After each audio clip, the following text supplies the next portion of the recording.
tanpa sinarmu. Seperti hati yang gelap tanpa sinarmu, gelap tanpa cahaya penerang hatiku.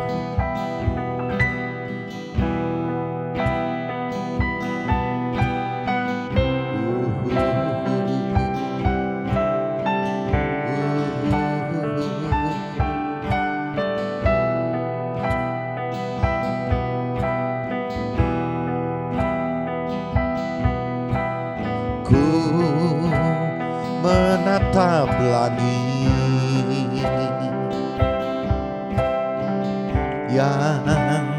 yang tiada berbintang, tak ada cahaya, tak ada sinar.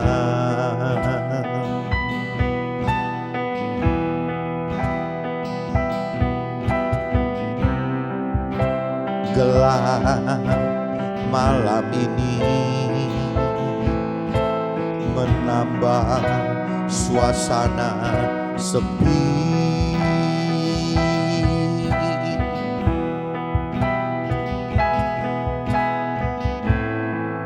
Seperti hati yang gelap tanpa sinarmu, gelap tanpa cahaya penerang hatiku.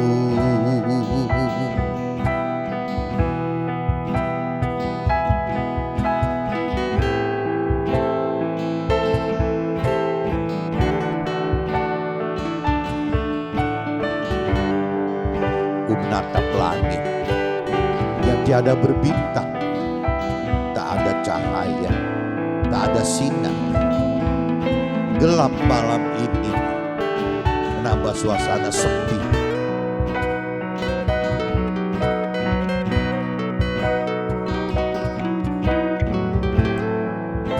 Seperti hati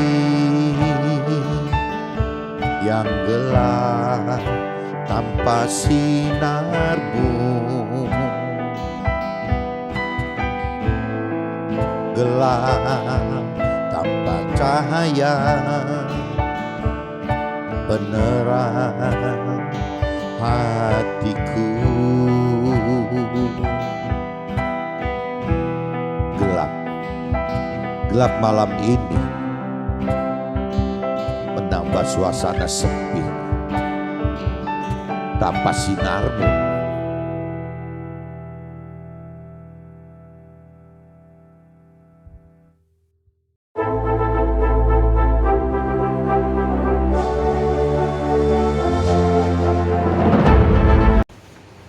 Jumpa kembali di MDT Journey Inspiration of Life. Pagi ini saya mau sharingkan dengan temanya, jika hati tergerak mengenal Tuhan karena mendengarkan firman, itu tanda kita dipilih Tuhan.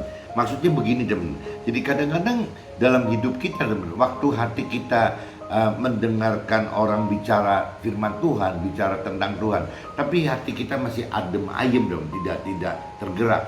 Itu ya mungkin kita cuma bicara mendengar firman saja, tidak menyimak firman, cuma sekedar numpang lewat aja gitu.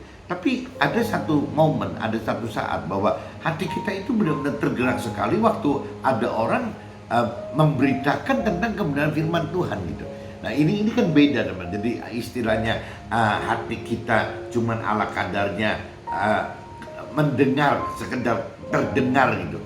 Ada cerita firman Tuhan, dengan hati kita memang menyimak gitu apa yang dikatakan orang tersebut tentang firman gitu. Nah biasanya teman-teman, Tuhan itu akan menggerakkan hati kita untuk bisa menyimak akan firman Tuhan, dan timbul ada dorongan dari hati kita untuk lebih mencari Tuhan. Itu tanda-tanda yang mudahnya ya tanda-tanda bahwa kita terpilih oleh Tuhan.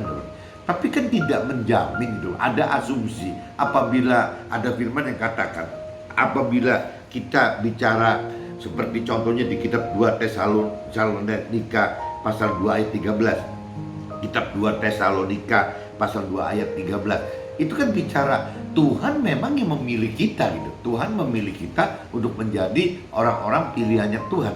Tapi kan bukan berarti setelah Tuhan memilih kita terus kita tidak ada reaksi apa-apa, teman-teman. Ya tetap kan dalam kitab 2 Tesalonika pasal 2 dan ayat 13 tersebut, ya kita mesti merespon tuh. Mesti merespon dengan mau mencari lagi gitu, mau mengenal Tuhan lebih dalam, mau mengenal firman Tuhan lebih dalam. Cuman tanda-tandanya, teman-teman, orang yang terpilih oleh Tuhan itu adalah apabila kita mendengar ada alat Tuhan, ada orang yang dipakai Tuhan dalam hal memberitakan firman Tuhan, entah itu saat itu sedang memberitakan kepada orang di pinggir kita, atau kita mendengarkan televisi gitu ya, atau kita mendengarkan radio, atau kita mendengarkan khotbah-khotbah di YouTube atau di MP3 atau dimanapun juga. Selama hati kita tergerak, teman-teman, ya berarti itu sudah Tuhan pilih kita, teman-teman. Nah, tinggal reaksinya kita harus lebih benar, bahwa jangan sampai kalau kita sudah dipilih Tuhan itu ya pasti jadi gitu. Enggak, teman-teman. Jadi ceritanya ya waktu Tuhan memilih kita, kembali lagi Tuhan memberikan free will kepada kita untuk mau tidak menjadi orang yang terpilih, teman-teman. Nah, ini banyaknya yang firman Tuhan katakan, banyak yang diundang, banyak yang diundang oleh Tuhan tapi tidak bisa terpilih karena Tuhan sudah memilih, tapi orang tersebut tidak mau melanjutkan gitu, tidak mau melanjutkan. Bagaimana wajarnya orang yang dipilih oleh Tuhan? Ya logikanya kan, teman-teman, apabila kita dipilih oleh Tuhan, kan Tuhan sudah memberikan satu kebebasan pada kita, free will kepada setiap manusia itu, tidak bisa memaksa harus dipilih itu jadi harus dipilih, kan tidak. Ada satu aturan itu bahwa Tuhan itu memilih, tapi kembali lagi untuk bicara bagaimana orang itu bisa terpilih gitu karena dipilih Tuhan, ya itu kembali lagi ada nggak gerakan dorongan dari hatinya orang yang terpilih itu untuk benar-benar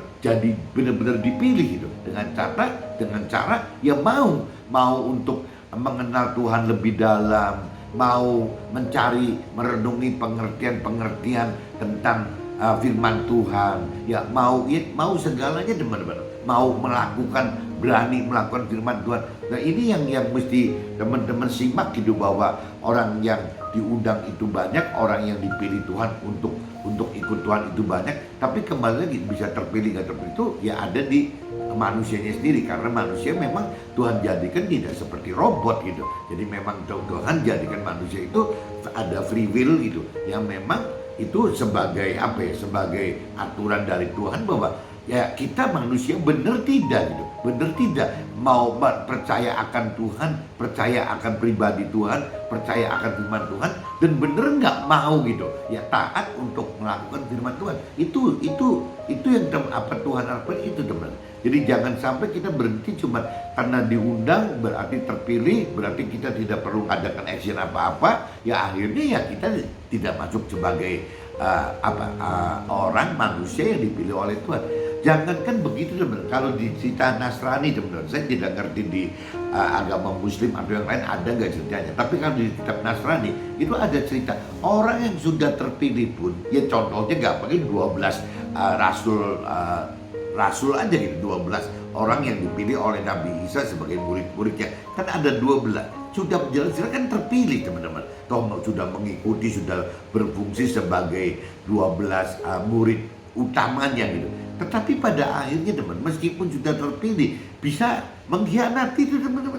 Ya, contohnya Yudas Iskariot itu gitu. Padahal sudah terpilih. Jadi jangankan yang sudah terpilih gitu, jangan kan tidak belum terpilih menjadi muridnya gitu, menjadi alatnya. Nah, yang sudah terpilih aja dan sudah melakukan firman Tuhan pun bisa begitu, ya bisa berkhianat untuk lepas dari syarat-syarat terpilih oleh Tuhan gitu. Jadi memang kembali lagi di sini ya kembali lagi diingatkan kalau Tuhan sudah memilih kita, ya kita tidak bisa bereaksi cuman diam teman. Jadi memilih kita itu jelas ada dorongan dari hati kita untuk mau lebih mengenal pribadi Tuhan, ada dorongan untuk lebih mengenal firman Tuhan, tapi tidak cukup berhenti cuma di situ teman. Yang harus dilanjutkan dengan bagaimana kita pribadi, kita sebagai manusia mau gitu teman, mau untuk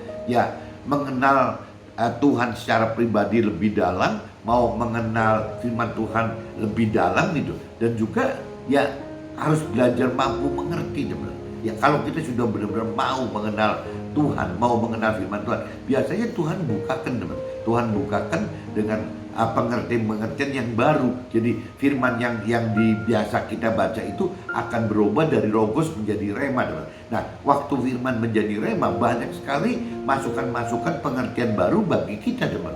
Padahal firmannya sama, tapi firman yang sudah disertai oleh Tuhan lewat roh Tuhannya gitu akan sangat berbeda dengan firman yang kita bicara secara duniawi saja gitu. Nah kalau firman dibaca secara duniawi kan disebutnya logos gitu. Jadi hanya tertulis saja gitu. Nah itu pengertiannya biasanya teori-teori rohani atau teologi atau yang hukum-hukum ya seperti halnya hukum yang orang duniawi gitu.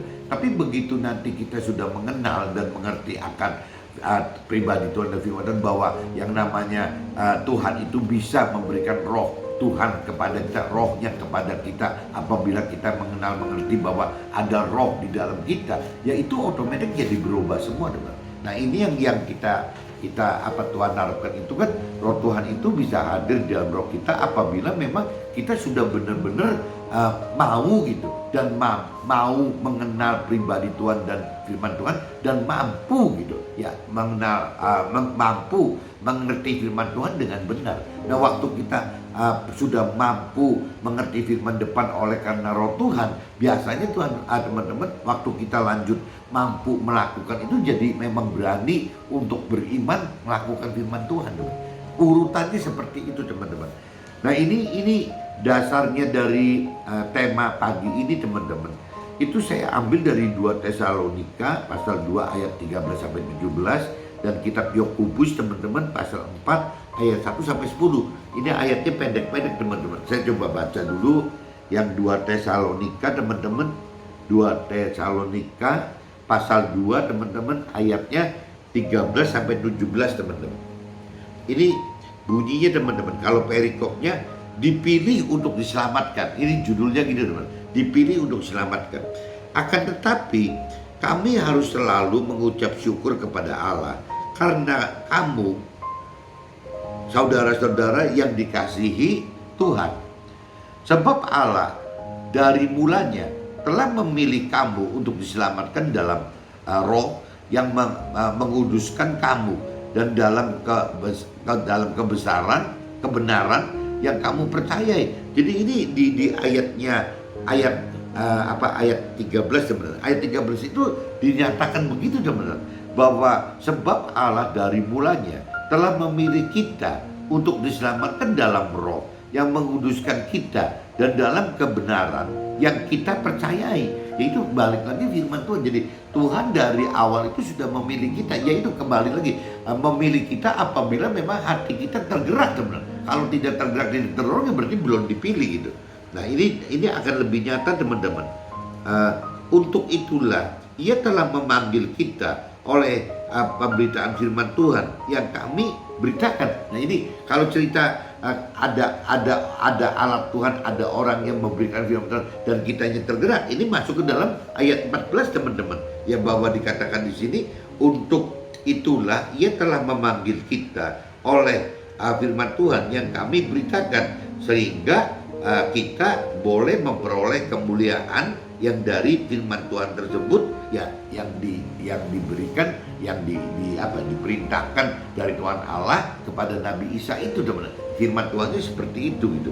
Sebab itu berdirilah teguh dan berpeganglah pada ajaran-ajaran yang kita terima dari kami, dari alat Tuhan ya teman-teman. alat Tuhan yang memberikan pada kita sehingga kita tergerak untuk bisa mau mengenal, mau mengerti dan mau melakukan firman Tuhan. Dan oleh karena alat Tuhan tadi teman-teman, kalau kita tidak dipilih oleh Tuhan, ya contoh misalnya kalau kita duduk berlima, kita tidak dipilih oleh Tuhan, ya meskipun ada alat Tuhan, ada hamba Tuhan yang memberitakan kebenaran firman Tuhan, kita sih acu nggak tergerak, nggak apa gitu. Nah ini sih yang saya tadi katakan, bahwa apabila kita mendengar pemberitaan kebenaran firman Tuhan oleh alat Tuhan, oleh siapapun juga, lewat apapun juga, apabila hati kita tergerak, itu adalah tanda-tanda bahwa kita ini dipilih. Meskipun kita waktu itu ngobrol berlima gitu, belum tentu lima-limanya dipilih. Yang dipilih itu adalah orang yang digerakkan hatinya oleh Tuhan untuk mau gitu lebih mengenal Tuhan, untuk lebih mengenal firman Tuhan. Itu tanda-tanda bahwa Tuhan telah memilih kita, teman. Tapi reaksinya ya kita mesti reaktif gitu, mesti ada bergerak, harus mau. Kalau diem aja ya nggak bisa juga, teman. Dan banyak teman-teman yang salah pengertian bahwa dianggapnya kalau sudah dipilih itu ya nggak usah ngapa-ngapain gitu, nanti Tuhan juga pasti milih kita. Realitanya tidak begitu, teman. Karena Tuhan menunggu reaksi kitanya apa gitu. Nah kalau reaksi kita bergerak, ya Tuhan akan bimbing kita terus untuk bisa makin masuk ke dalam perintah peraturan firman Tuhan, sehingga kita makin ngerti, teman-teman, harus apa gitu. Nah ini jelas nyata teman-temannya, bahwa bisa dapat di 2 Tesalonika 2 itu, ya khususnya ayat 14 itu seperti itu gitu. Nah, dan di sini juga ditekankan, sebab itu berdirilah teguh dan berpeganglah pada ajaran-ajaran yang kita terima dari kami, dari si alat Tuhan tadi, baik secara lisan maupun secara tertulis. Jadi ya, lisan berarti mendengarkan firman Tuhan, tertulis ya berarti membaca firman Tuhan yang dari kitab suci kita. Dan iya, Tuhan kita melalui apa, Tuhan Allah melalui Nabi Isa dengan bentuk firman Tuhannya gitu, teman-teman. Dan yang dalam kasih karunia-Nya telah mengasihi kita, dan yang telah menganugerahkan penghiburan abadi, pengharapan baik kepada kita. Nah, itu jadi kalau kita bicara kita sudah pegang firman Tuhan, teman-teman, nanti Tuhan akan sertakan roh Tuhan di dalam kita, ya sebagai penghiburan kita dan pengharapan kita, teman-teman. Nah, kiranya menghibur dan menguatkan hati kita dalam pekerjaan dan perkataan yang baik gitu. Jadi kalau kita yang benar, teman-teman, apabila kita terpilih oleh Tuhan, ya hati kita tergerak, dan waktu kita sudah mengenal, mengerti akan firman Tuhan dan berani melakukan firman Tuhan, itu waktu kita melakukan itu harus ada roh Tuhan yang menyertai kita, teman-teman. Jadi ada firman Tuhan, ada roh Tuhan gitu, ada iman, menimbulkan imannya. Ini yang menyebabkan ya kita benar-benar bisa masuk ke dalam apa yang Tuhan perintah peraturkan gitu, kita mampu melakukannya dan masuk ke dalam apa yang Tuhan rancang dan kehendaki. Itu kuncinya itu, teman-teman. Nah ini saya lanjut lagi aja, teman-teman, supaya nanti di draftnya nggak keganggu. Saya langsung masuk ke dalam Yakobus, teman-teman, kitab Yakobus pasal 4, teman-teman. Pasal 4, Yakobus pasal 4 ayatnya 1 sampai 10, teman-teman. Nah ini perikopnya, teman-teman. Judulnya itu hawa nafsu dan persahabatan dengan dunia. Judulnya itu, teman-teman. Dari manakah datangnya sengketa dan pertengkaran di antara kita? Bukankah datangnya dari hawa nafsu kita yang saling berjuang di dalam tubuh kita? Kamu mengingini sesuatu, tetapi kita mengingini sesuatu, tetapi kita tidak memperolehnya. Lalu kita membunuh karena iri hati. Tetapi kita tidak mencapai tujuan kita. Lalu kita bertengkar dan kita berkelahi. Kita tidak memperoleh apa-apa karena kita tidak berdoa. Atau kita berdoa juga, tetapi kita tidak menerima apa-apa karena kita salah berdoa. Sebab yang kita minta itu hendak kita habiskan untuk memuaskan memuaskan hendak nafsu kita gitu. Jadi kalau kita berdoa tapi ujung-ujungnya untuk memenuhi nafsu-nafsu duniawi kita, ya rasanya Tuhan juga tidak akan realisasikan, teman-teman. Karena bahaya buat kita gitu. Hai kamu orang-orang yang tidak setia, tidakkah kamu tahu bahwa persahabatan dengan dunia adalah permusuhan dengan Allah? Jadi barang siapa hendak menjadi sahabat dunia ini, ia menjadikan dirinya musuh Allah. Janganlah kamu menyangka bahwa kitab suci tanpa alasan berkata, roh yang ditempatkan Allah di dalam diri kita diingininya dengan cemburu. Jadi Tuhan menempatkan roh kita itu, ya Tuhan itu pengen kita dengan cemburu, maksudnya dengan ya untuk total untuk Tuhan gitu loh. Janganlah kamu menyangka bahwa kitab suci tanpa alasan berkata, roh yang ditempatkan Allah di dalam diri kita diingininya dengan cemburu. Tetapi kasih karunia yang dianugerahkannya kepada kita lebih besar daripada itu. Karena itu ia katakan Allah menentang orang-orang yang congkak, tapi mengasihani orang yang rendah hati. Karena itu tunduklah kepada Allah dan lawanlah iblis, maka ia akan lari daripadamu. Mendekatlah kepada Allah dan dia akan mendekat kepadamu. Taburkan, di sini dikatakan tahirkanlah tanganmu, hai kamu orang-orang berdosa, dan sucikanlah hatimu, hai kamu yang mendua hati. Sadarilah kemalangannya, berduka cita dan merataplah.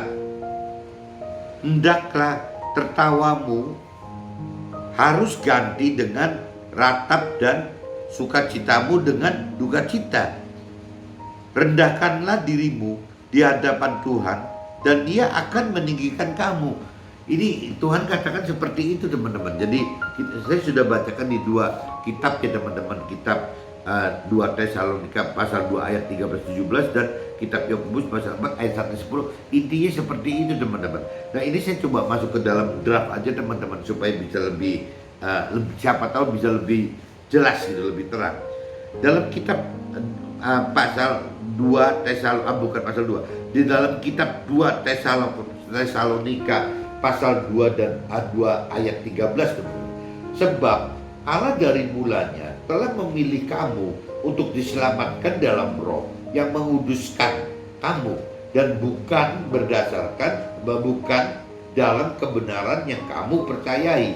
Tuhan memilih kita dengan cara memanggil melalui pemberitaan firman oleh orang yang dipakai sebagai alatnya itu. Jadi bisa siapa aja, teman-teman. Tuhan bisa memakai siapa saja sebagai alatnya untuk memberitakan kebenaran firman Tuhan kepada kita. Dan cuman contohnya gitu, teman. Apabila hati kita tidak terdorong, tidak tergerak untuk bisa lebih mau mengenal pribadi Tuhan dan mengenal firman Tuhan, itu rasanya itu bukan kita yang terpilih gitu. Jadi dari antara tadi saya katakan ada 5 orang atau sekelompok 10 orang yang berkumpul mendengar firman Tuhan, teman. Kadang-kadang reaksinya berbeda-beda, teman. Ada yang memang tergerak untuk langsung lebih mau mengenal pribadi Tuhan dan firman Tuhan, tapi juga ada yang cuek-cuek aja gitu, yang biasa-biasa aja. Yang biasa-biasa itu ya berarti saat itu tidak terpilih, atau mungkin memang tidak terpilih untuk selamanya. Saya nggak ngerti gitu. Yang jelas tandanya seperti itu. Makanya di kitab 2 Tesalonika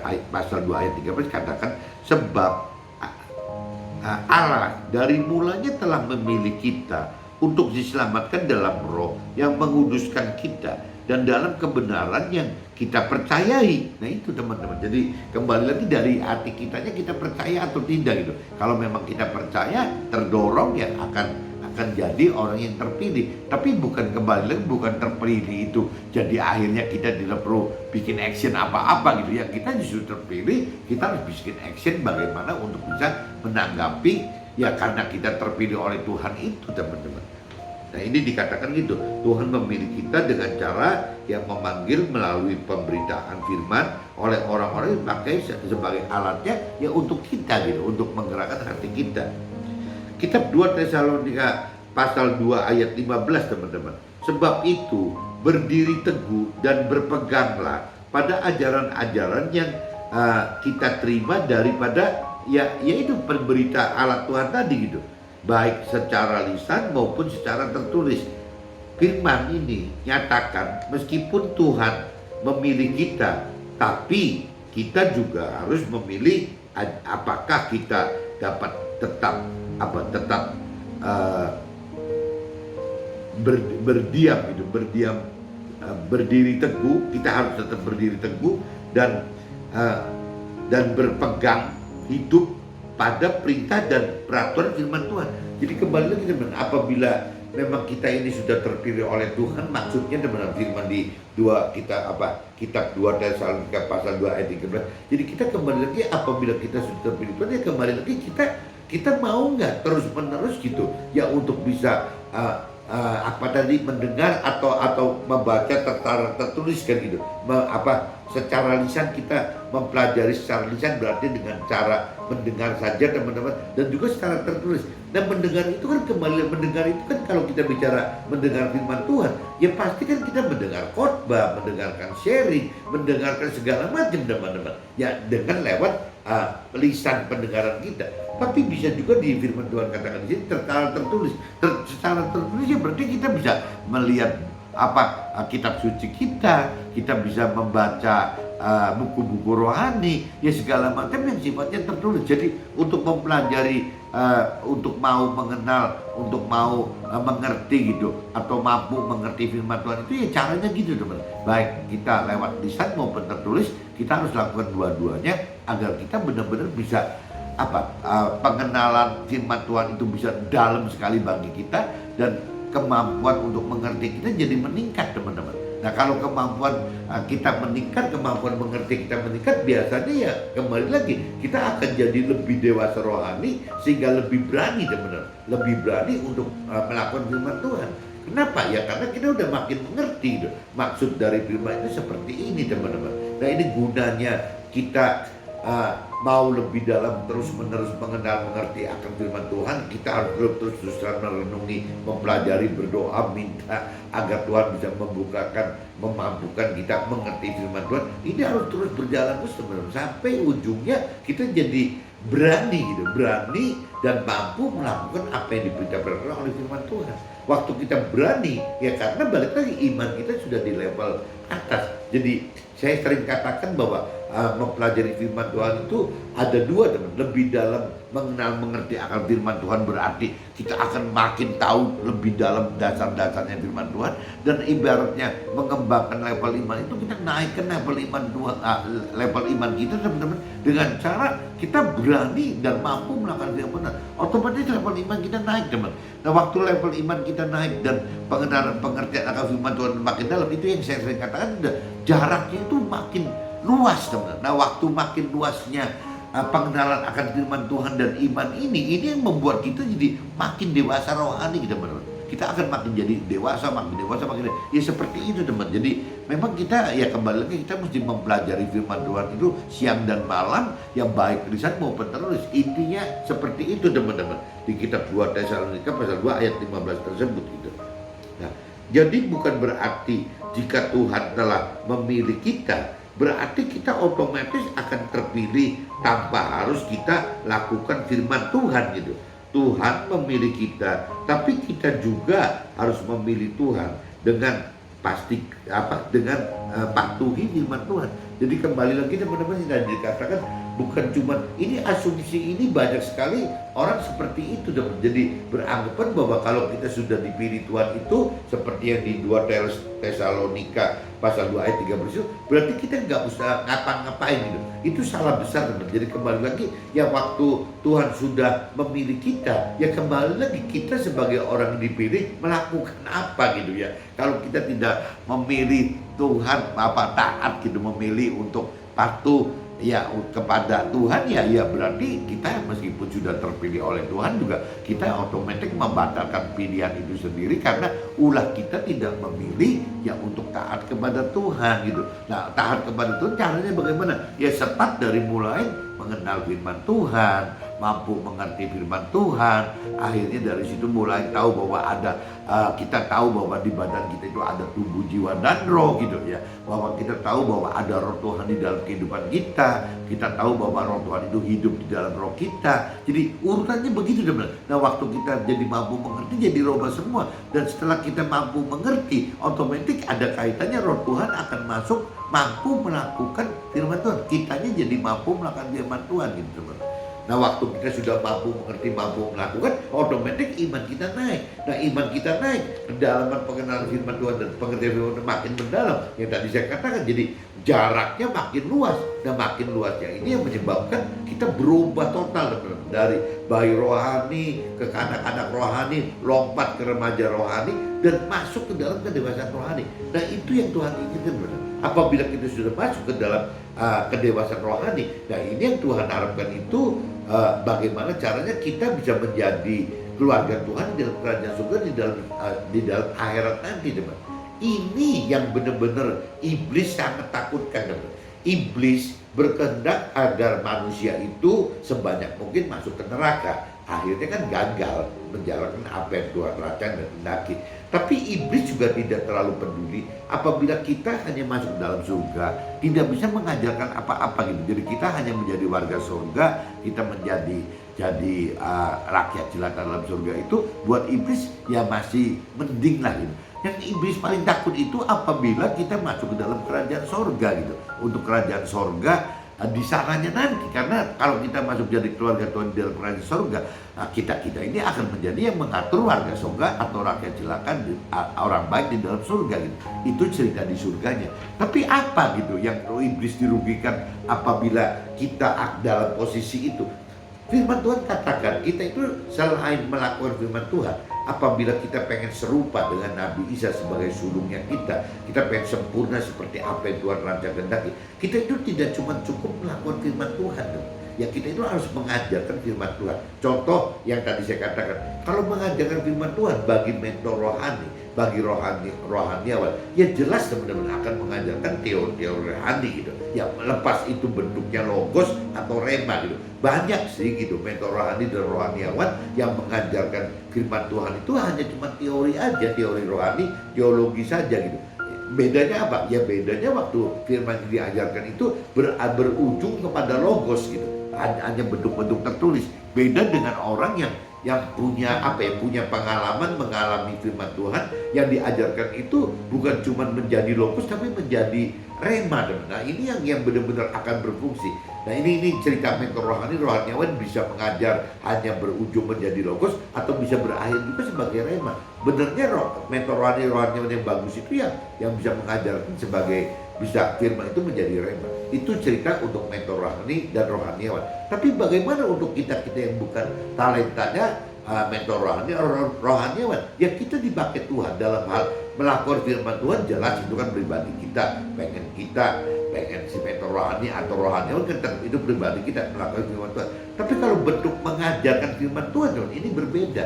Ya, waktu kita orang yang di marketplace atau di dunia sekuler sebagai pengusaha atau orang karir atau buruh gitu, ya itu kan ceritanya orang-orang yang bukan talentanya mentor rohani atau rohaniawan. Berarti mengajarkannya itu bentuknya pasti berbeda teman. Mengajarkan itu dalam bentuk bagaimana kita memberitakan kebenaran firman Tuhan lewat kesaksian hidup kita teman. Bagaimana kita hidup bersama Tuhan di dalam firman Tuhan. Nah, ini satu contoh yang saya lakukan sharing tiap pagi ini seperti ini teman-teman. Jadi ya memang teman-teman juga harus bisa selain melakukan firman Tuhan untuk pribadi kita, ya kita juga harus coba belajar mengajarkan firman Tuhan seperti yang Tuhan rancang dan kehendaki bagi kita teman. Nah, ini iblis itu takut sekali teman. Apabila kita sudah kalau melakukan firman Tuhan itu ujung-ujungnya mayoritas akan masuk hanya menjadi rakyat jelata di dalam kerajaan di dalam surga gitu. Hanya menjadi rakyat biasa saja. Dan kalau di dunianya ya cuma sifatnya pribadi kan, namanya juga melakukan firman Tuhan, berarti kan sifatnya pribadi. Jadi satu untuk satu gitu. Saya melakukan firman Tuhan ya untuk saya. Tapi waktu kita masuk dalam kategori mengajarkan, teman-teman, waktu saya mengajarkan seperti ini, saya tidak mengerti loh berapa banyak orang yang mendengar apa yang saya beritakan tidak. Nah, selama saya memberitakan kesaksian hidup saya ini gitu, dan orang lain tergerak, nah itu yang namanya orang itu berarti udah otomatis jadi terpilih oleh Tuhan, teman. Dan ini kan sistem apa? Jadi kayak kalau bicara di dunia itu kayak multi level marketing gitu. Jadi sambung menyambung, teman. Dari saya men-sharingkan seperti ini didengar oleh si A, si B, si C, si A, si B, si C. Ya, cerita lagi kepada yang. Jadi akhirnya iblis merasa sangat dirugikan apabila kita mengajarkan firman Tuhan, teman-teman. Meskipun dalam bentuk memberitakan kesaksian kehidupan kita. Nah itu iblis yang nggak mau, iblis yang akan menghalang-halangi itu ya karena ini, teman-teman. Iblis tidak mau sampai kita bisa mengajarkan firman Tuhan, baik itu mentor rohani atau rohaniawan dalam bentuk teori-teori rohani atau teologi, atau kita yang di marketplace atau dunia sekuler mengajarkan dengan cara memberitakan ya lewat kesaksian hidup kita bersama Tuhan dan firman Tuhan. Ini sangat merugikan untuk iblis. Jadi bukan sifatnya melakukan firman Tuhan yang one by one, yang satu lawan satu, tapi kalau saya ngomong satu, ini saya nggak ngerti loh reaksi omongan saya pagi ini itu akan berdampak ke berapa banyak orang gitu ya. Masa sih satu orang nggak nyantol gitu, masa sih 10 orang tidak nyantol. Nah ini kalau berlanjut terus menerus, ini kan materi ini yang saya sampaikan hari ini kan tidak hilang, teman-teman. Ya disimpan di dalam YouTube gitu, tidak akan hilang. Jadi kalau ngomong kasarnya, setahun lagi orang masih bisa mendengar saya. 5 tahun lagi masih bisa mendengar. 10 tahun lagi bisa. Nah ini kan yang iblis merasa dirugikan itu gitu. Jadi waktu saya memberitakan kesaksian hidup saya itu, si iblis itu bukan ketemu saya yang satu lawan satu, one by one, bukan saya ketemu saya, tapi saya ketemu dengan banyak orang, teman-teman. Meskipun ya biasanya kalau untuk awal-awal iblis selalu akan cemoohkan kita ya dengan mengatakan bahwa yang ngapain sih ya men-sharingkan, memberitakan kesaksian seperti ini, yang nonton juga cuma belasan puluhan aja, nggak sampai ratus, nggak sampai ribu, ya kembali lagi karena kitanya kan baru mulai gitu. Jadi iblis akan menuduh kita bahwa apa yang kita lakukan itu hal yang sia-sia. Itu ya udah kebiasaan iblis seperti itu, teman. Kita harus tahu gitu. Cuma yang tadi saya katakan, ya saya nggak ngerti ya. Kalau contohnya saya bikin pujian penyembah kemarin misalnya, saya baru upload 2 minggu. Tapi ada juga teman-teman yang sudah sampai 1000 lebih, sampai 2000. Padahal kan siapa sih saya gitu? Saya bukan mentor rohani, saya bukan rohaniawan. Ya saya cuma mencoba bagaimana ada partisipasi untuk memberitakan kebenaran Tuhan ya lewat seperti ini, teman. Karena saya coba belajar taat, belajar percaya, dan belajar mengasihi apa yang Tuhan perintah peraturan dalam firman-Nya gitu. Nah, cuma kalau saya lihat di situ jadi relatif sekali, teman. Ya bisa saja Tuhan pakai dalam dua minggu misalnya udah nyampe ribuan orang, bisa saja, teman. Tapi beda, teman-teman, dengan entertain itu. Ya kalau entertainer yang memang menjadi YouTuber untuk mencari uang, ya beda dengan apa yang kita maksud, teman. Kalau kita kan cuma bicara, kita bayar YouTube pun berani gitu kalau memang aturannya mesti membayar demi untuk memberitakan kebenaran firman Tuhan. Tapi kan kembali YouTube itu kan tidak usah bayar, teman. Kita membuat vlog-vlog semacam ini kan tidak usah membayar. Bahkan ada kemungkinan bagi YouTuber yang komersil, ya yang namanya subscriber, viewer itu kan durasi itu kan jadi apa itu, teman? Jadi income tambahan buat si YouTuber itu. Nah beda dengan maksud kita, teman. Kalau kita kan bukan mencari uang dari situ, kita mencari peluang untuk bisa bagaimana memberikan kebenaran firman Tuhan ke dalam dunia yang besar ini, teman, dengan memanfaatkan media sosial yang memang ada yang ada sekarang gitu. Kita kalau ingat ceritanya Rasul Paulus, teman. Rasul Paulus pernah dikatakan, nah, Rasul Paulus itu kan istilahnya memberitakan kebenaran firman Tuhan. Itu kan melalui usahanya Rasul Paulus sendiri. Karena Rasul Paulus sebagai pengusaha akhirnya dapat income. Nah, income ini dipakai untuk bagaimana memberitakan kebenaran firman Tuhan. Paulus katakan ada orang yang nanya, terus untungnya buat Rasul Paulus apa? Rasul Paulus cuma menjawab gampang sekali itu. Yang untungnya buat saya, kata Rasul Paulus, ya saya memberitakan kebenaran firman Tuhan, nggak perlu bayar gitu loh. Ya nggak perlu bayar upahnya kepada Tuhan Allah. Ya itu saja kalau menurut Rasul Paulus itu sebagai plus point gitu teman. Ya saat yang tadi saya katakan, apa sih upah saya dalam memberikan kesaksian seperti ini? Buat saya teman-teman, saya tidak bayar YouTube aja itu sudah bagus teman-teman. Kalau saya mengasihi Tuhan, saya percaya Tuhan, saya taat kepada Tuhan, dengan saya memberitakan kesaksian seperti ini, tidak bayar ke YouTube aja udah bagus. Dan bagaimana mau harapkan dapat income dari YouTube gitu loh. Dan kalaupun mungkin kita mendapat income dari YouTube, saya pikir ya pasti income itu akan kita sebarkan lagi untuk memberitakan kebenaran firman Tuhan yang bukan dari YouTube mungkin. Kan banyak teman-teman memberitakan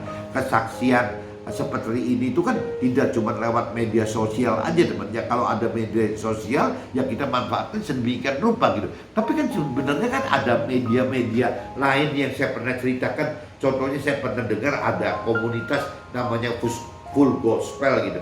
Jangan-jangan Full Gospel ini saya tidak ngerti lebih dalam. Full Gospel itu jangan-jangan komunitas yang udah dunia teman-teman. Jadi salah satunya ada di Indonesia, Full Gospel Indonesia. Mungkin saya duga seperti itu. Nah, Full Gospel ini kan membentuk satu komunitas di mana sama teman, ujung-ujungnya kan berniat bagaimana untuk menjadi alat Tuhan dalam memberitakan kebenaran firman lewat kesaksian seperti yang saya saksikan melalui vlog ini teman-teman. Sama, cuman bedanya bentuknya bukan melalui media sosial, bentuknya lebih memakan biaya teman-teman. Jadi komunitas itu dengan urunan itu mengumpulkan dana untuk membuat jadi undangan gitu kepada teman-teman di setiap kota itu gitu ya, diundang untuk bisa berkumpul bersama. Mungkin jumlahnya puluhan atau ratusan orang, bukan sampai ribuan gitu. Jadi satu restoran kecil di book mungkin 10 meja atau 20 meja gitu ya, berarti sekitar 100-200 orang. Nah, temanya itu bukan seperti di rumah ibadah,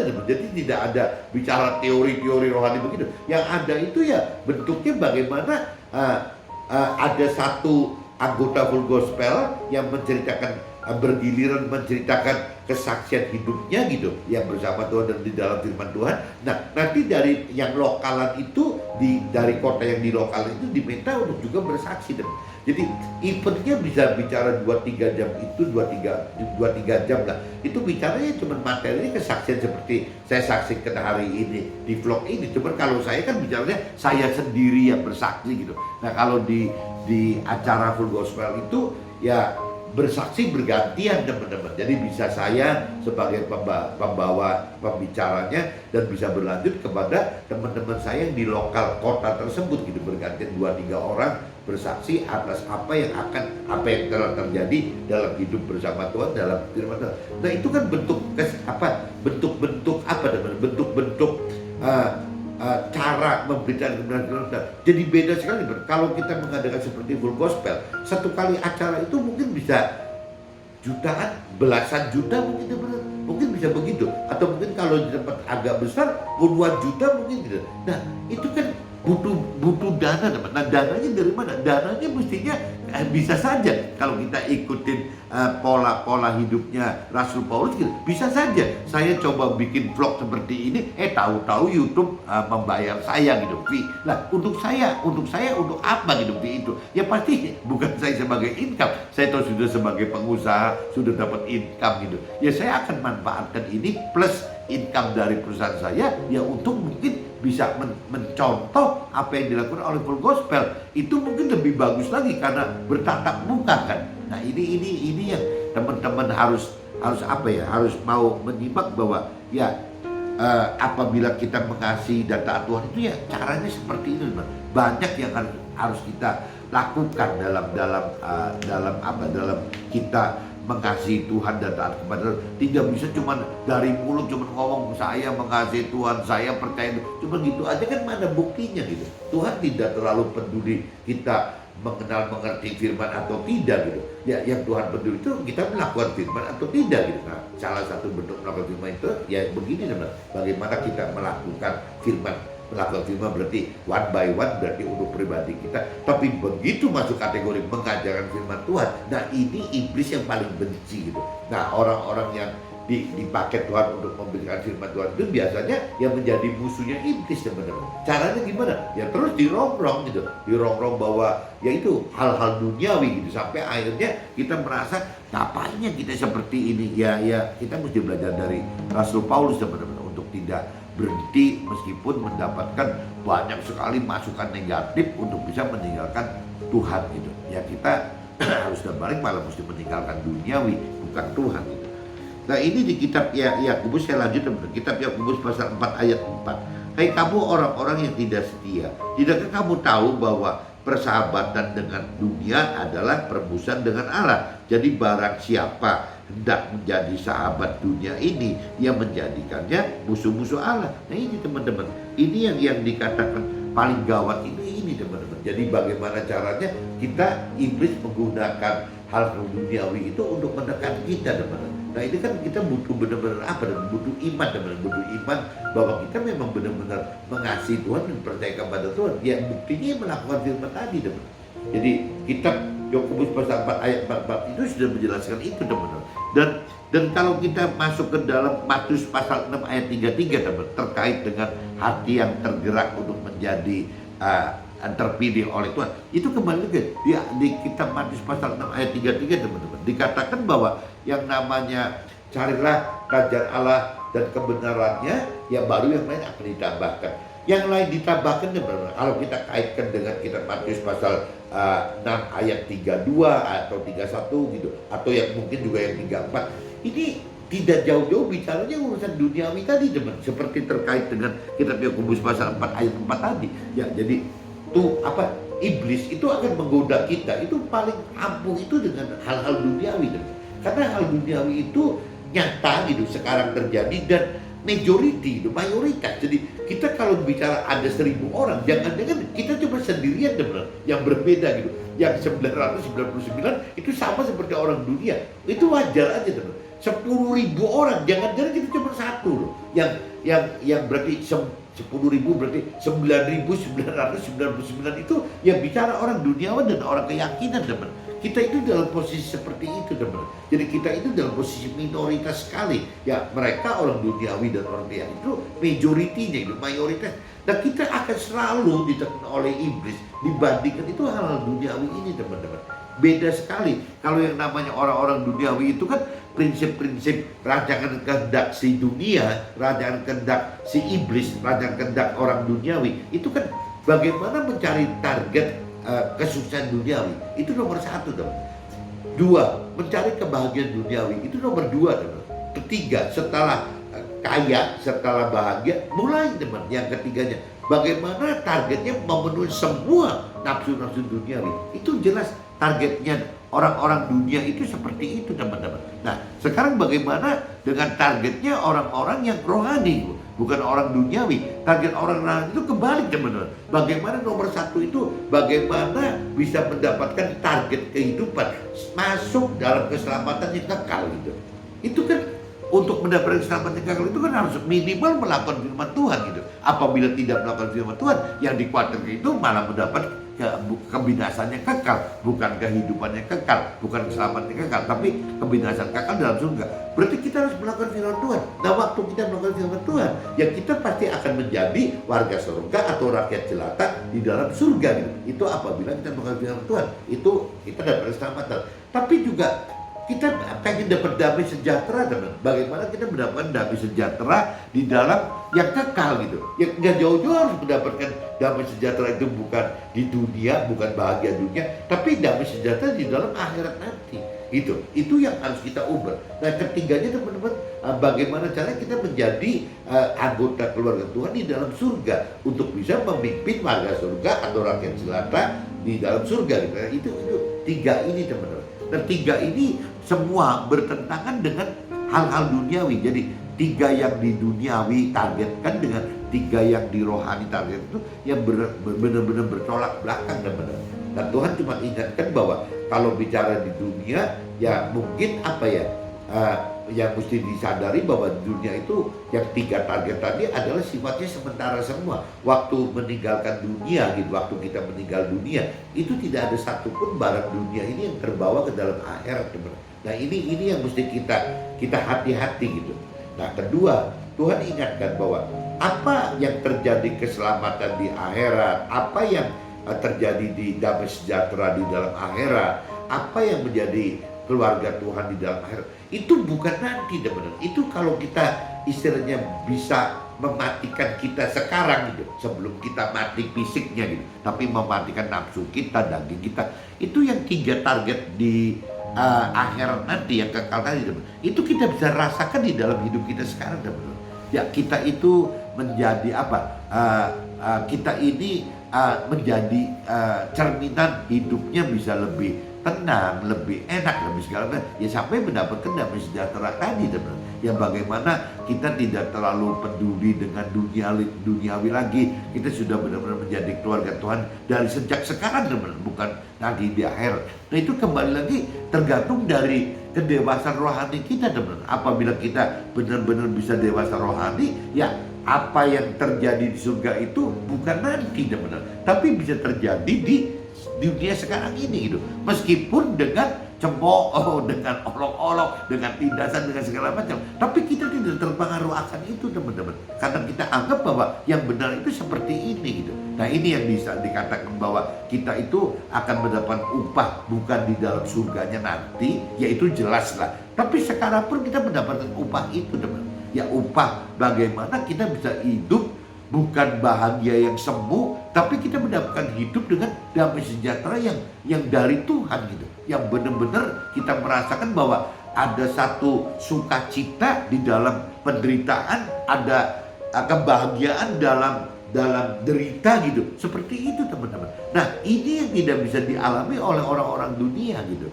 Dan orang dunia malah aneh, kenapa kok dalam kondisi kekurangan tapi tidak merasa kurang gitu. Ya dalam kondisi kelimpahan tapi kok nggak sombong. Ya dalam kondisi yang harusnya duka cita kok tapi sukacita gitu. Ya dalam arti kamu mesti kelaparan kok tidak kelaparan. Mesti yang miskin tapi kok kaya banget dengan membagi-bagikan apapun yang dimiliki. Nah itu jadi kebalik semua, teman-teman. Itu bagi orang yang sudah benar-benar dewasa rohani. Tapi akan menjadi hal yang aneh sekali bagi orang-orang duniawi. Jadi semakin dalam iman kita, semakin dewasa rohani kita, ya memang kita dianggapnya semakin aneh, teman. Sangat nggak waras, nggak wajar, ya segala macam. Intinya seperti ini, teman-teman. Mudah-mudahan pagi ini teman-teman bisa lebih mengenal dan mengerti bahwa apabila teman-teman tergerak hatinya gitu ya untuk benar-benar mengenal Tuhan pribadi dan firman Tuhan karena mendengar firman Tuhan, yaitu tanda-tandanya bahwa teman-teman terpilih oleh Tuhan. Oke, teman-teman, see you, bye-bye.